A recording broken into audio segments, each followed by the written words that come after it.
అవకాశం అందరికీ వస్తుంది. నా దగ్గర పని చేస్తావా?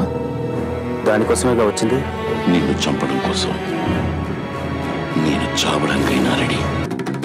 అక్కడ ఇక్కడ ఎక్కడికక్కడ ఎత్తిన తలకి రాత పెడతా, వేటకి నరికి పెడతా, ఉరుకు ఉరుకు ఓరకరు దెబ్బకి అబ్బని గుర్తుకు తెస్తా, నెత్తుటి స్నానం నీకు చేస్తా, కన్నని ఎరక వేస్తా, ఉరుకు ఉరుకు ఓరకరు.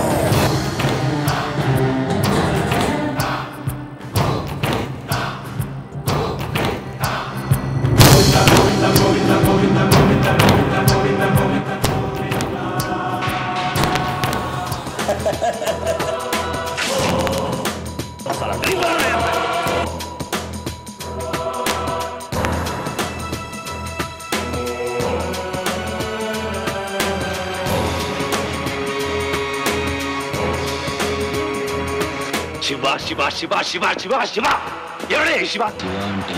ఈ రోజు నుంచి నీకు సంబంధించిన ప్రతిదాన్ని చెప్పి మరీ నాశనం చేస్తాను.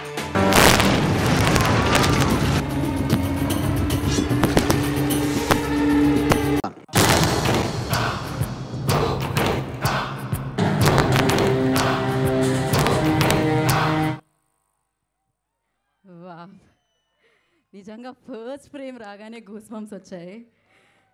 So yes, that is RGV.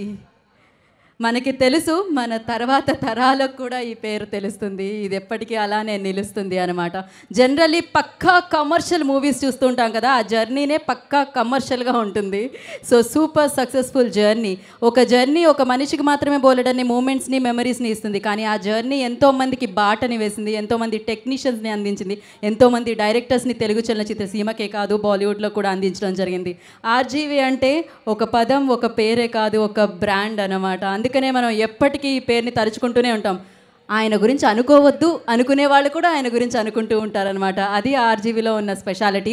So మరి ఆర్జీవీ వ్యూహంతో మరొకసారి మనందరినీ పలకరించడానికి 29 డిసెంబర్న మన ముందుకు వచ్చేస్తున్నారు. దాని తర్వాత శపథం చేస్తూ జనవరి 25న మన ముందుకు వస్తున్నారు. And once again congratulations RGV గారు. అండ్ మరి ఆలస్యం చేయకుండా ఇప్పుడు